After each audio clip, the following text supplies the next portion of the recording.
हमारी पृथ्वी बहुत ही ज्यादा पुरानी है। साइंटिस्ट्स का अंदाजा है कि इसकी उम्र लगभग 4.5 बिलियन ईयर्स है, यानी 4 अरब 500 करोड़ साल। इतने लंबे समय की कल्पना करना भी मुश्किल है। अगर पृथ्वी के पूरे इतिहास को एक साल में सिमटा दिया जाए तो इंसान तो आखिरी कुछ मिनटों में ही प्रकट हुए होंगे। शुरुआत में पृथ्वी आज से बहुत अलग थी। कॉन्टिनेंट्स, ओशंस और सांस लेने लायक एटमॉस्फेयर की जगह यह एक केओटिक और खतरनाक जगह थी। यह सोचना अद्भुत है कि इतनी साधारण शुरुआत से लाइफ का जन्म हुआ। की रसोई थी। जीवन की उत्पत्ति को समझने के लिए हमें समय और स्पेस दोनों की विशालता को समझना होगा। पृथ्वी को बिलियंस ऑफ ईयर्स पुराना सोचना भी मुश्किल है। अब सोचो कि यूनिवर्स खुद कितना पुराना होगा, जिसके बारे में अंदाजा है कि यह 13.8 बिलियन ईयर्स पुराना है। हमारा प्लैनेट तो बस एक छोटा सा कण है जो एक साधारण से स्टार का चक्कर लगा रहा है एक विशाल गैलेक्सी में, और ऐसी बिलियंस अपॉन बिलियंस गैलेक्सीज हैं। ये नंबर्स इतने बड़े हैं कि उनका कोई मतलब समझना मुश्किल है, लेकिन ये हमें याद दिलाते हैं कि हम कितना कुछ नहीं जानते। यूनिवर्स रहस्यों से भरा है। जीवन की उत्पत्ति उनमें से एक सबसे बड़ा रहस्य है। इसे समझने में हमने बहुत तरक्की की है, लेकिन बहुत से सवाल अभी भी बाकी हैं। शुरुआती पृथ्वी एक बहुत ही खतरनाक जगह थी। ज्वालामुखी फटते थे, लावा और गैसें एटमॉस्फेयर में फैलाते थे। एस्टेरॉइड्स और कॉमेट्स पृथ्वी से टकराते रहते थे। शुरुआती एटमॉस्फेयर में ऑक्सीजन नहीं था और ओशंस बहुत गर्म और एसिडिक थे। ऐसी स्थिति में जीवन की कल्पना करना भी मुश्किल है। फिर भी किसी तरह जीवन की शुरुआत हुई। जीवन अविश्वसनीय रूप से रेजिलिएंट है। यह खुद को एक्सट्रीम एनवायरनमेंट्स के हिसाब से ढाल सकता है। यह रेजिलियंस हमें उम्मीद देता है कि हम यूनिवर्स के दूसरे हिस्सों में भी जीवन पा सकते हैं, ऐसी जगहों पर भी जिन्हें हमने कभी असंभव समझा था। हम नहीं जानते कि जीवन की शुरुआत कहां और कैसे हुई, लेकिन हमारे पास कुछ सुराग हैं। साइंटिस्ट्स का मानना है कि जीवन निर्जीव पदार्थों से एबायोजेनेसिस नामक प्रक्रिया द्वारा उत्पन्न हुआ। यह प्रक्रिया विज्ञान के सबसे बड़े अनसुलझे रहस्यों में से एक है। पृथ्वी पर जीवन के पहले रूप लगभग 4 अरब साल पहले प्रकट हुए थे। ये सरल एक कोशिकीय जीव थे जिन्हें प्रोकैरियोट्स कहा जाता है।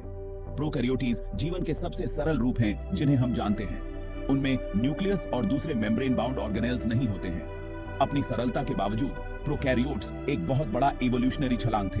वे प्रकाश संश्लेषण विकसित करने वाले पहले जीव थे, जो सूर्य के प्रकाश का उपयोग करके ऊर्जा बनाने की प्रक्रिया है। इस प्रक्रिया ने वातावरण में ऑक्सीजन छोड़ा, जिससे और कॉम्प्लेक्स लाइफ को विकसित होने का रास्ता मिला। प्रोकैरियोट्स ने अरबों वर्षों तक पृथ्वी पर राज किया। वे ग्रह पर हर कल्पनीय जगह पर रहते हुए रूपों की एक आश्चर्यजनक विविधता में विकसित हुए। महासागरों की गहराई से लेकर हमारे पैरों के नीचे की चट्टानों तक प्रोकैरियोट्स फले फूले। भाग 5, बदलाव के सूक्ष्म शिल्पकार। हालांकि छोटे और सरल लगते हैं, प्रोकैरियोट्स ने पृथ्वी को उस रूप में आकार देने में महत्वपूर्ण भूमिका निभाई है जैसा कि हम आज जानते हैं। प्रकाश संश्लेषण, जो शुरुआती प्रोकैरियोट्स द्वारा संचालित था, ने धीरे धीरे एटमॉस्फेयर को बदल दिया। ऑक्सीजन, जो कभी एक दुर्लभ गैस थी, एक महत्वपूर्ण घटक बन गई। इससे उन जीवों के विकास का मार्ग प्रशस्त हुआ जो ऑक्सीजन में सांस लेते हैं। जैसे हम, प्रोकैरियोट्स पृथ्वी की कई भूवैज्ञानिक विशेषताओं को बनाने में भी सहायक थे। कुछ प्रकार के प्रोकैरियोट्स, जिन्हें साइनोबैक्टीरिया कहा जाता है, ने स्ट्रोमेटोलाइट्स नामक विशाल संरचनाएं बनाई। ये संरचनाएं सहस्राब्दियों से निर्मित पृथ्वी पर जीवन के सबसे पुराने जीवाश्मों में से कुछ हैं। प्रोकैरियोट्स की विरासत बहुत बड़ी है। वे हमारे ग्रह के सबसे पुराने निवासी हैं और वे दुनिया भर में इकोसिस्टम्स में एक महत्वपूर्ण भूमिका निभाते रहते हैं। वे पोषक तत्वों के चक्रण, अपघटन और हमारे अपने स्वास्थ्य के लिए भी आवश्यक हैं। भाग 6, जटिलता का उदय। लगभग 2 अरब साल पहले एक नए प्रकार का सेल उभरा, यूकैरियोटिक सेल्स। प्रोकैरियोटिक सेल्स की तुलना में बहुत बड़े और अधिक जटिल होते हैं। उनके पास एक न्यूक्लियस होता है जिसमें उनका डीएनए होता है और अन्य ऑर्गेनेल्स होते हैं जो विशिष्ट कार्य करते हैं। यूकैरियोट्स का प्रकट होना जीवन के इतिहास में एक महत्वपूर्ण मोड़ था।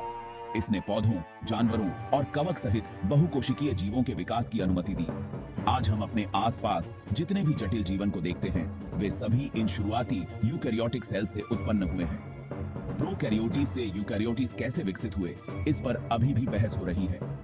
एक प्रमुख सिद्धांत एंडोसिम्बायोसिस है। इस सिद्धांत का प्रस्ताव है कि एक प्रोकैरियोटिक सेल ने दूसरे को निगल लिया और उसे पचाने के बजाय दोनों सेल्स सिम्बियोटिकली साथ रहने लगे। समय के साथ यह रिश्ता स्थायी हो गया, जिससे पहले यूकैरियोटिक सेल का निर्माण हुआ। यह वह रिश्ता स्थायी होने की है। भाग 7 प्रलयंकारी मुठभेड़ें। पृथ्वी पर जीवन का इतिहास एक सहज क्रमिक प्रगति नहीं रहा है। यह तेजी से बदलाव और सामूहिक विलुप्ति की घटनाओं से भरा रहा है।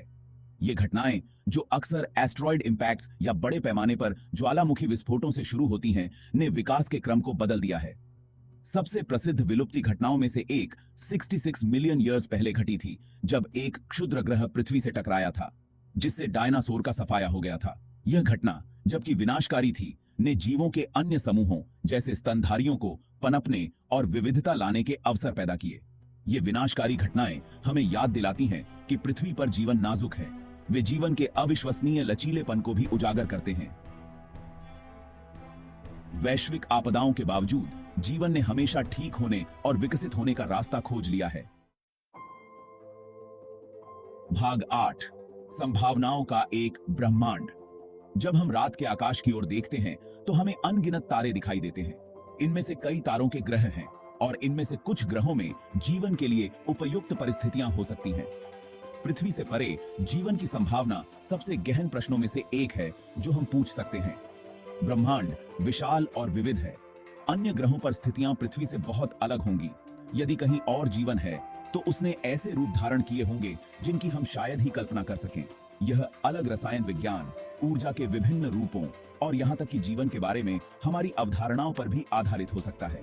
पृथ्वी के बाहर जीवन की खोज विज्ञान के सबसे रोमांचक प्रयासों में से एक है। इसमें ब्रह्मांड में हमारे स्थान के बारे में हमारी समझ में क्रांति लाने की क्षमता है। भाग 9 परे जीवन की तलाश। पृथ्वी के बाहर जीवन की खोज सिर्फ एलियन सिविलाइजेशंस की खोज नहीं है। यह उन मूलभूत सिद्धांतों की भी खोज है जो जीवन की उत्पत्ति और विकास को नियंत्रित करते हैं। अन्य ग्रहों पर जीवन का अध्ययन करके हम पृथ्वी पर जीवन की गहरी समझ प्राप्त कर सकते हैं। पृथ्वी से परे जीवन की खोज के लिए वैज्ञानिक कई तरह के तरीकों का इस्तेमाल कर रहे हैं। वे अन्य ग्रहों और चंद्रमाओं पर तरल पानी, कार्बनिक अणुओं और रहने योग्य वातावरण के संकेतों की तलाश कर रहे हैं। वे रेडियो संकेतों को भी सुन रहे हैं जो बुद्धिमान जीवन की उपस्थिति का संकेत दे सकते हैं। पृथ्वी के बाहर जीवन की खोज एक चुनौतीपूर्ण लेकिन अंततः आशाजनक प्रयास है। यह हमें याद दिलाता है कि हम अपने से कहीं बड़ी किसी चीज का हिस्सा हैं। यह हमें तलाशने, सीखने और संभावनाओं की कल्पना करने के लिए प्रेरित करता है। भाग 10 अनंत खोज। जीवन की उत्पत्ति को समझने की खोज एक सतत यात्रा है। हर नई खोज नए सवाल खड़े करती है। पृथ्वी पर जीवन की कहानी अनुकूलन और लचीलेपन की कहानी है। हम सब स्टारडस्ट से बने हैं। खोज की यात्रा कभी खत्म नहीं होती। की सदी